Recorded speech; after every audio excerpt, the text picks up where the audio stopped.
Thank you for joining us. This is still Enterprise Morning, reaching you from Enterprise Television. Let's head straight to our conversation for this morning.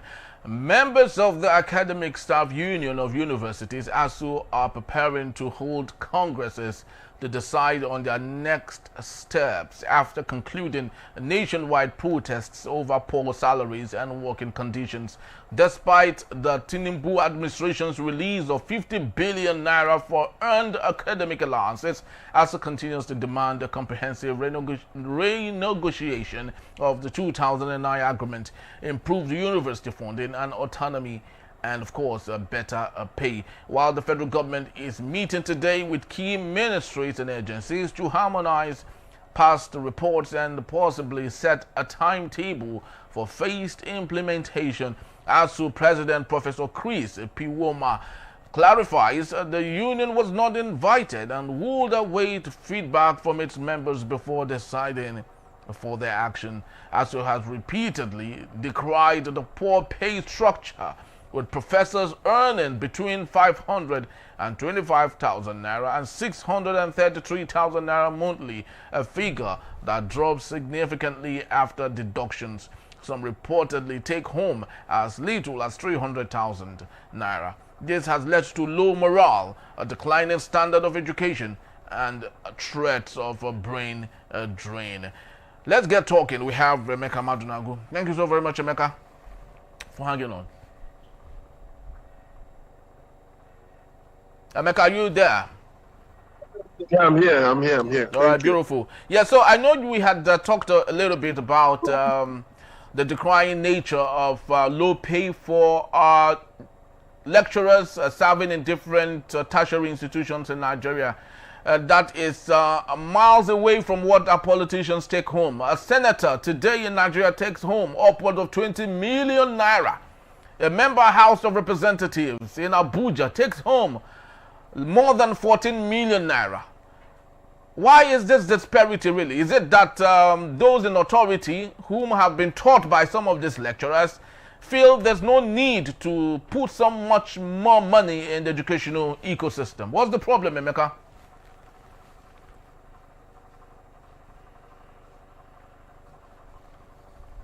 Yes, it is clear. ASUU, they are members of the society, just like other Nigerians. They go to the same markets as other Nigerians. They go to the same markets as members of the National Assembly. They pay school fees like members of the National Assembly. So why will they be now subjected to, this dehumanizing treatment, where you're withholding, their salaries? They're asking for, they're asking to be removed from the IPPIS. They are saying that, you should remedy their third-party deductions, improve working conditions. They are asking for that you should restore university autonomy, and reverse the dissolution of governing councils and stop the imposition of political appointees. They are asking for increased sustainable funding, recommended by UNESCO, between 15 and 26% of the national budget. They are saying they should be paid their 3.5 month salaries withheld during the 2022 strike, payment of promotion areas, and academic allowances, wage awards, implementation of 25% wage awards. And then they're also asking for the full implementation of the agreement, renegotiation of the 2009 agreement. So what is wrong? What is wrong with that? What is wrong with that? Why can't government, consider that? Why can't government implement that? What is wrong with all of that? What is wrong with giving them, solid conditions of service? I mean, they are members of these are people who educate Nigerians, who, are in the tertiary institution, in the tertiary level of education in Nigeria. Why should they not be treated with dignity?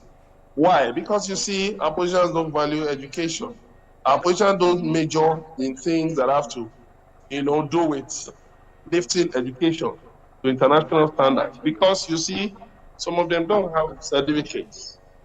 Some of them don't have certificates. Some of them don't have, they get certificates from degree mills, and then you see the ridiculous judgments that courts gave concerning those of them who, maybe forged the NYSC certificates or didn't even attend NYSC. The courts give them, a free pass. Then the other side, people talk about morality, that it is this same academic staff of universities who help politicians to rig elections. We've seen these things. So people now talk about the morality. Why would ASUU be talking of improved conditions when they have sold themselves short before politicians? When they prioritize, favors, easy gratification, more over and above, patriotism and national interest. So when people ask these questions, you want to wonder. Yes, it is necessary to look at these things. It is necessary to look, to look at all these things from all angles. You see, some academic staff who have been convicted of, involvement in electoral malpractice. And then these are the same people demanding better conditions. If you sell yourself short, you can't expect the buyer to take you seriously, to treat you with dignity. And that is what is happening. Time was when in this country, being a lecturer was a serious vocation. But today, universities have now become tools for political compensation, just to a couple. And it's sad. It's sad that those in the academy are actually the ones leading this denigration of the system. So they should try and do better because they can do better. Thank you. Thank you so very much, Emeka. It's actually very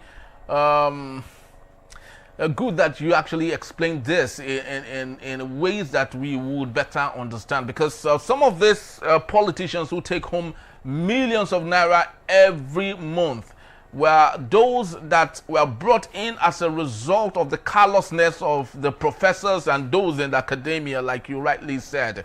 And of course, it's that the chicken is coming home to roost, obviously on the side of academic staff union of universities. But of course, let's not blanket, there's a problem, because of there are lots of other those in the academia who are very passionate about their job. They try as much as they can to stay away from all of the shenanigans happening from their colleagues. But let's take a look at other matters. In Ghana, for example, Emeka, a professor, takes home about $1,200.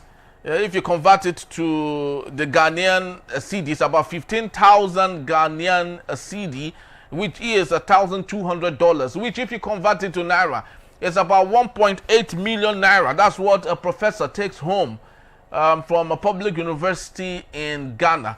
So why is Ghana easier, and Nigeria, I would love to believe, that has so much money, is not making it as close as their contemporaries in the sub-Saharan region?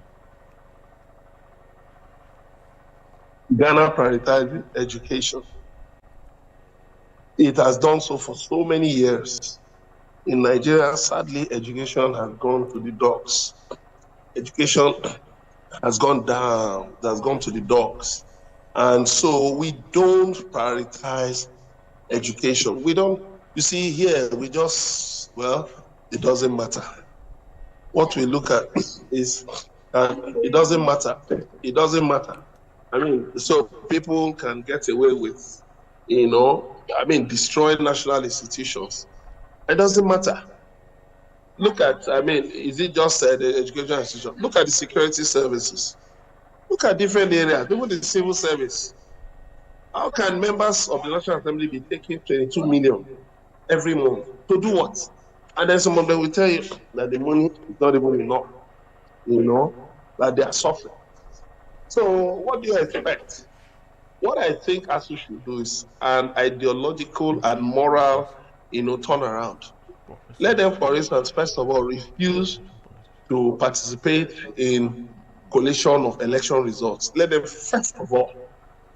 So when they do that, then the moral standing will increase.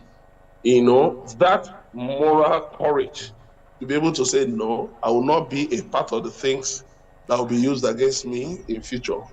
Let me stand on the side of morality, on the side of probity. Of course, you see politicians will sit up.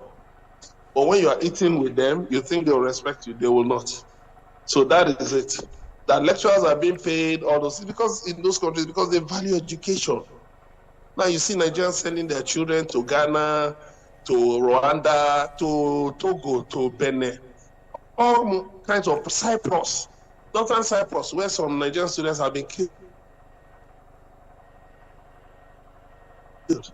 Russia, Ukraine. These people don't necessarily have better educational systems than us. But do we prioritize? What are our priorities? You see here things like, you see here sexual harassment in the universities. You see here, bribe for marks. These are things. These things are real. These things are real. What is ASUU doing about correcting all these ills? What's ASUU doing about correcting all these ills?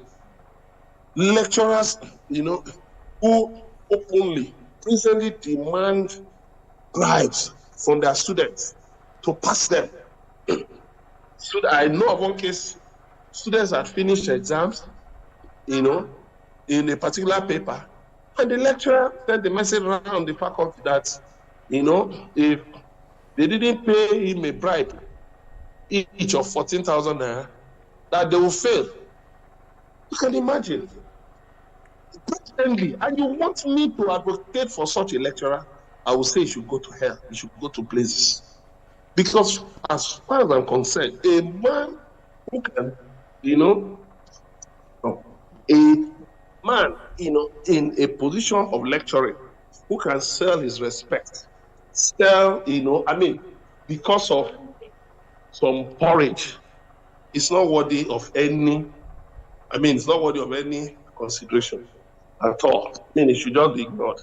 Thank you. Yes, Emeka, nature abhors a vacuum, obviously, like we've seen in the telecommunication ecosystem, when NITEL, NIPOST deliberately refused to do the needful. Private individuals and investments came in and, of course, disposed them of that opportunity. Now we do not know or hear of NITEL. NIPOST is moribund as we speak. Do you think that the proliferation of private institutions might save the day on the side of our educational ecosystem, as opposed to what the public schools are doing with current and perennial ASUU strikes, both those that are necessary and those that are unnecessary? Do you think the private might save the day? There is no strike that is unnecessary. Sorry, let me correct that impression. Those strikes are necessary. People don't just go on strike for nothing. They're asking for improved welfare. They're human beings. They say you give footballers $100,000 for winning one continental trophy, and then you can't pay them their justly earned salaries and emoluments. That is wickedness. That's cruelty. Honestly speaking, that's unconscionable cruelty, and it should not be allowed to stand. They see you, if education is a right, it should not be a privilege. It's sad that our leaders are listening to the World Bank and IMF, who are giving them all these, backward, unhelpful prescriptions, that they should remove, they should commercialize education. You will destroy education totally. You will destroy it. Let me tell you, education is one of the few things that the citizens can hold on to. In fact, it's the most powerful tool for any nation that is serious about advancing. If you begin to now, Babangida tried it. He tried it, lecturers ran away. What happened? It was a disgrace. Does anybody speak well about Ibrahim Babangida? Nobody does. Because he allowed himself to be misled by the Bretton Woods institutions.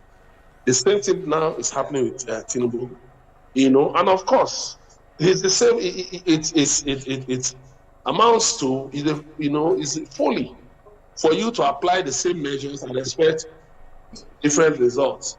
It will not work. It will not work. So they had better not, because look at the private universities. Do they have their own? How many of them have their own lecturers? They still also depend on lecturers from the same public universities where government is not paying, paying them their due. So commercialized education will not work, because how many people does government charge tuition? Government doesn't charge tuition in the public universities, So, but it makes the economy better if purchasing power is improved. Of course, people will be in a better position to pay more for education. But when you depend on, looted funds to keep the education system going, because politicians can afford to send their children to private universities, send their children abroad, then of course you're just making a joke. Then you say, oh, there's money in Nigeria, because some people will bring up some figures. Say, oh, Nigeria spend 5 trillion on phone calls, on this, on that. When you now ask them, please break it down. Nigerians from which demographic? Break it down into demographics. From which area?